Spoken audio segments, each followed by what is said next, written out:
బంగ్లాదేశ్కి ఇప్పుడు పెద్ద సమస్య వచ్చి పడింది. అదానీని అక్కడ ఆపేయాలి, అదానీతో వ్యాపారాలు జరపడానికి వీల్లేదంటూ అక్కడ ఎవరైతే ఈ మత ఉన్మాద బ్యాచ్ ఉద్యమిస్తుంటే కరెంట్ డిపార్ట్మెంట్ మీద ఒత్తిడి తెస్తుంటే ఆల్రెడీ కరెంట్ డిపార్ట్మెంట్కి సంబంధించినటువంటి కొత్త హెడ్ ఎవరైతే ఉన్నారో ఆయన తాజాగా ప్రకటించాడు.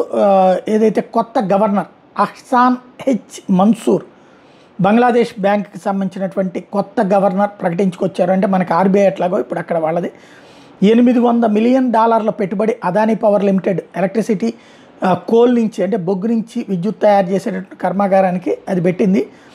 జార్ఖండ్ నుంచి మనకు పవర్ సప్లై చేస్తుంది. ఇప్పుడు కనుక మనం దాని డబ్బులు చెల్లించొద్దు అని చెప్పి నిర్ణయం తీసుకున్న దాన్ని ఇబ్బంది పెట్టాలనుకుంటే వాళ్ళు ఆపేస్తారు, మనం చీకట్లోకి వెళ్ళిపోతాం. అలాగే బంగ్లాదేశ్తో పాటుగా $100 కోట్ల త్రిపురలో ఎలక్ట్రిసిటీ ప్లాంట్ ద్వారా కూడా పవర్ ఇస్తున్నారు.